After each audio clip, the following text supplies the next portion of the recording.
I grew up in a devout Roman Catholic family with the Purzel. The Purzel was a dachshund, little dachshund. Very high energy and fearless. And he showed plenty of affection, of curiosity, of enthusiasm, of playfulness, of tenderness sometimes. He could also be angry and aggressive and sometimes anxious. Yet my church taught and still teaches that dogs, like all animals, don't have souls. Only people have souls. And I felt at the time as a kid that this was just wrong, because I know they had conscious sensation just like we did. And the supposition that only dogs ultimately can go to heaven, but only people could, but not dogs, just didn't make sense to me. Later on, I encountered Buddhism with the emphasis on the universal nature of the conscious mind. In fact, when I, early on this year, spent a week with His Holiness the Dalai Lama, I was struck by how often he talked about the need to reduce the suffering of all conscious creatures, and not just all people. At university, I became familiar with an ancient philosophical doctrine, panpsychism. So panpsychism, dating back to Plato, panpsychism teaches that the soul or consciousness, psyche, can be found everywhere, pan. As a physicist and a card-carrying neurobiologist, I believe that panpsychism is the intellectually most coherent explanatory framework for the universe I find myself in. And I'm going to try to explain to you that briefly for the three reasons. One reason is biological, a second reason is metaphysical aesthetic, and a third reason is a computational one. So firstly, we are all nature's children. How do I know that any of you are conscious? How do I know that you're not zombies? How do I know what you're conscious of? Of course, we all know that we don't directly access the mental lives of others. We can infer the mental lives of others through what they tell us and through their action, through their behavior. That's the only thing we can do. And because by and large the behavior of all people is similar, and because by and large our brains are very similar that give rise to this behavior, including language, we believe very reasonable that we are all conscious, that we all have inner experiences, although I never can access even the conscious sensation of even a very close loved one. Now, this argument can be extended without too much problem to include infants and to include patients that are severely aphasic, that can't talk, neither one of which can talk and directly tell us about their conscious experience. This argument can be further extended to include animals that are similar to us, particularly mammals, cats, dogs, guinea pigs, mice, sheep, pigs, etc. When my dog comes to me whining, limping, gnawing at her paw, I infer that she's in pain. And physiological measures of pain confirm this. When dogs or any other animals are in distress, their heart rate goes up, just like it goes in us. Their blood pressure goes up, they release stress hormone, they have the same physiology as we do. Squids, octopus, parrots, raven, crows, guinea pig, as we heard, they're all capable of highly sophisticated behaviors that if we were to carry them out, we would automatically associate with consciousness. Apes can recognize themselves in a mirror. They know when conspecific, when other apes are looking at them. They can cheat, they can lie. Honeybees, they can recognize individual faces. They can communicate the quality and the location of a food source to their sister via the waggle dance. They can navigate through complex mazes with the aid of cues that they store in short-term memory. And a scent blown into their hives triggers a return of the honeybees to the source where they previously encountered this odor. So this is a form of associative memory that some of you may recognize from, for example, Marcel Proust's novel À la recherche du temps perdu. The brains of all of these creatures, the biophysics and the biochemistry and the neuroanatomy is also very similar. If you look at their genes, if you look at the proteins, the synapses, the neurons of the neural circuit, they're very similar to things we find in the human brain. In fact, neuroanatomists, this will surprise many, but neuroanatomists have consistently failed to find any sort of something singular, exceptional about the human brain. Even its size is not unique, because the brains of whales, dolphins, and elephants are bigger, up to 3 or 4 times bigger than the human brain. And in fact, only an expert armed with a microscope, an expert neuroanatomist with a microscope, can distinguish a little bit of human brain from a little bit of monkey or mouse brain. It's all very, very similar. At the hardware level, it's all the same.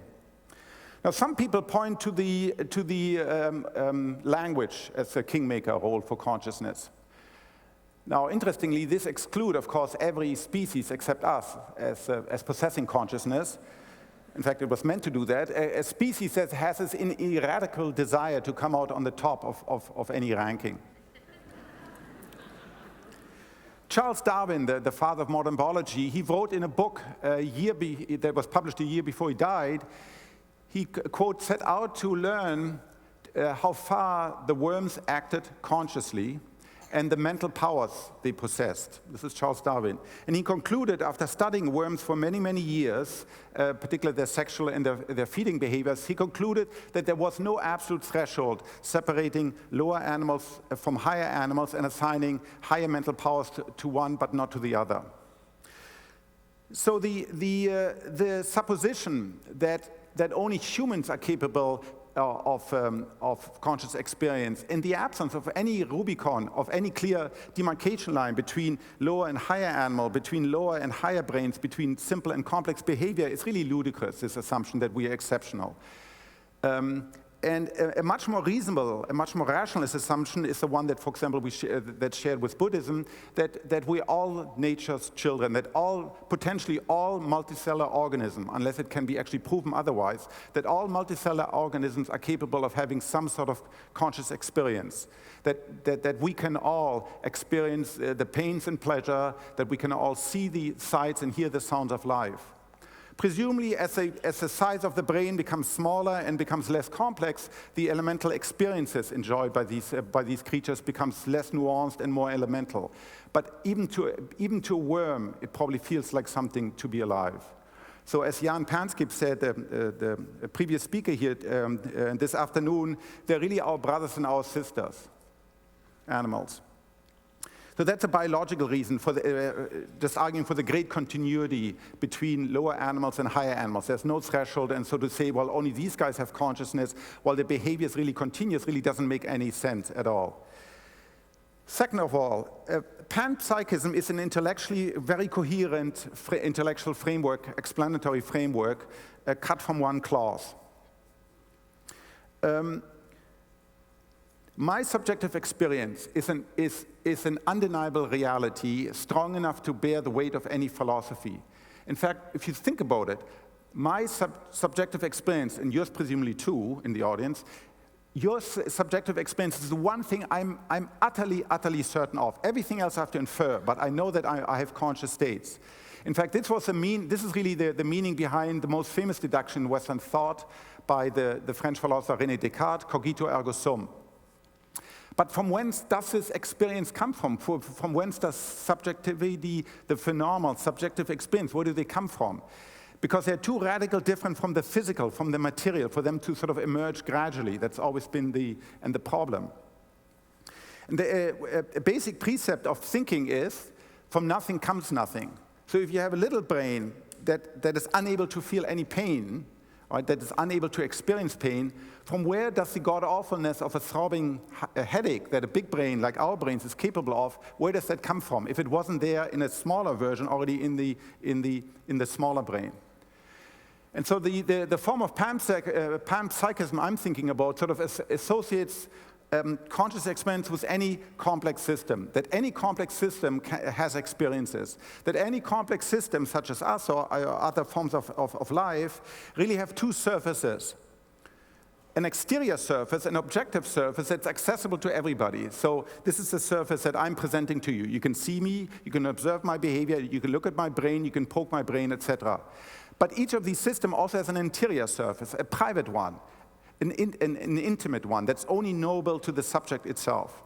And once that system dissolves or becomes disconnected, these sensations will also disappear. So they're closely associated with an intact system. So what this doctrine really says is that consciousness is something immanent in the universe. That it's immanent, it's inherent, particular in pieces of highly organized matter. That highly organized matter, such as my brain, such as your brain, such as the brains of other creatures, comes with conscious experience. Just like electric charge, for instance, if you look at electric charge, it's not a derived property, it's an inherent property of certain elementary particles, namely electrons and protons. They come with either -1 or +1 charge. It's a property, it cannot be derived from more elemental property. We've sort of hit rock bottom of reductionism. And so it is with consciousness, panpsychism argues, that we live in a universe that consists of space and time and energy, matter, and consciousness being associated with highly organized matter. Thirdly, these theories of panpsychism can today be expressed very precisely in the language of mathematics. This brings me to the intellectual framework of a neuroscientist and a psychiatrist, Giulio Tononi, at the University of Wisconsin in Madison. So he argues that any system that has integrated information has conscious sensation. And if a system has more conscious sensation than another one, then the magnitude of its conscious experience is higher in a very precise way. This emphasis on consciousness really reflects a basic feature, a fundamental feature of any one conscious experience that's much remarked upon by philosophers, namely any conscious experience you experience as an integrated whole, as an undivided whole. What I mean by that, so for example, when you see me, you have a conscious experience of me, you cannot not see me in black and white. The color of my clothes I'm wearing is an integral part of your conscious experience. You cannot separate that. This unity of consciousness is reflected at the neuronal level by a multitude of causal interaction among all the bits and pieces of the brain.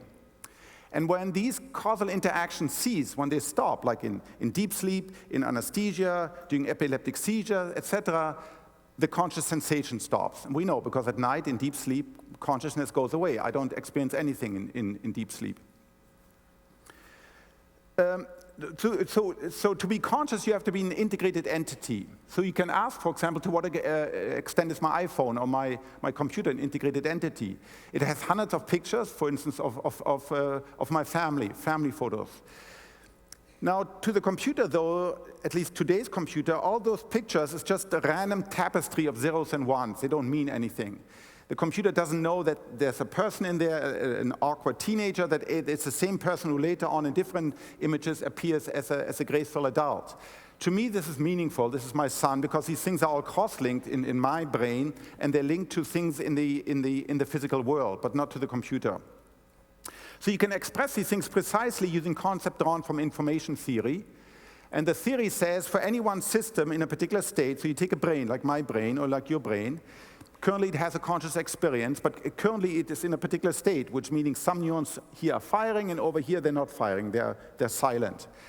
And you can associate with this system now, with this brain, you can associate a number called the integrated information. It's measured in bits, and it tells you how integrated the system is. It says something, think of something like synergy, the extent to which the system is, the whole is more than the union of its part. The more integrated the system is, the more holistic it is, the more unitary it is, the more it's more than just the sum of its part, and the more you can compute this, the more the system has integrated information. Integrated information sort of denotes the magnitude of consciousness. The quality of consciousness. The fact that red, if you see red, like this red or that, or this pink or this one, it feels very different from blue. And colors as a whole, if you experience a color, they feel different from sounds, they feel different from pains. This is what's known as a qualia, the quality of any one conscious experience. The theory derives the quality of any one experience from the informational geometry of integrated information in a very high-dimensional qualia space. You take a brain, it is in a particular state. Associated with this is a shape, a particular geometrical shape in a very high-dimensional space. And the theory now says that this shape is what conscious experience is, and the different shapes correspond to different conscious experiences. And the only way you know the world is through this. This is your only reality. This is the quiddity of experience, because you don't experience the outside world. You only experience you're only conscious of states of your brain.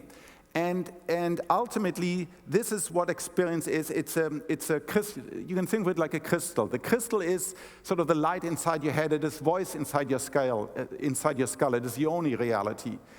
The dream of the lotus eater, the mindfulness of the meditating monk, the awful pain of a cancer patient, they all feel the way they do because of distinct shapes of different crystals in a trillion-dimensional space. Now, the theory can explain why, for instance, certain parts of the brain are much closely associated with consciousness, and others are more peripheral players. For instance, the cerebellum. Some of you will have heard about the cerebellum. It's called the little brain. It's at the back of my brain. It contains roughly 2/3 of all the neurons in my brain are in the cerebellum.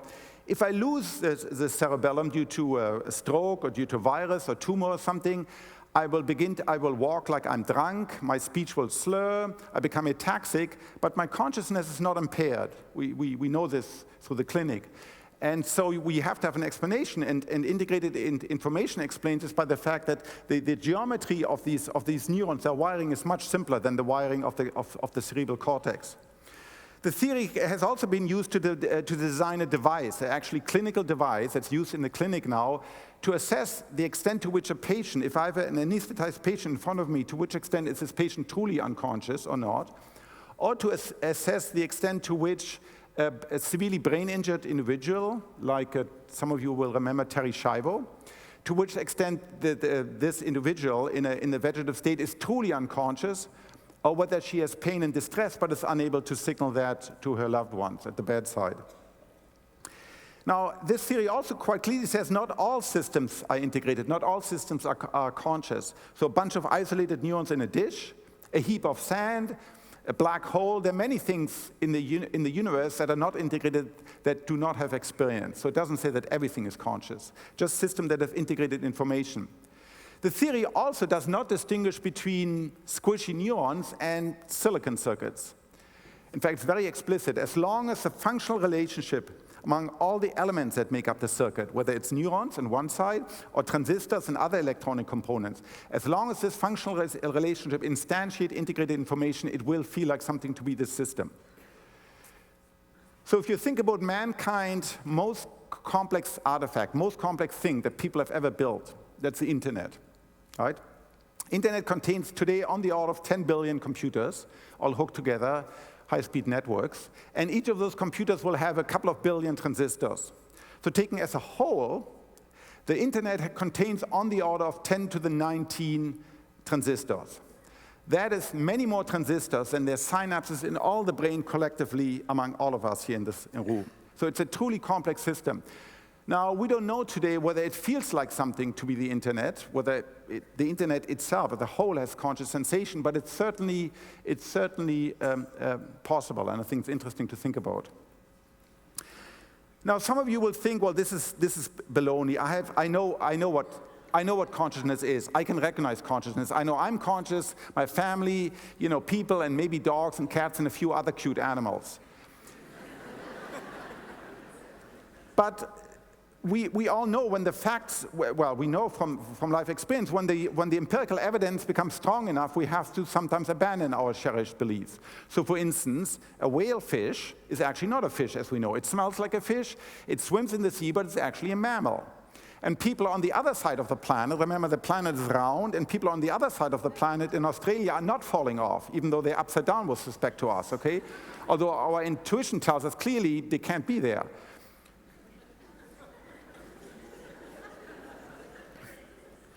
Panpsychism, I believe, is, as I try to argue, is an intellectually very rigorous, mathematically precise, and empirical testable explanatory framework for the brute fact I find myself every waking moment that I am conscious. To paraphrase the American philosopher Colin McGinn, panpsychism explains how the water of the brain turns into the wine of our conscious experience. Thank you very much.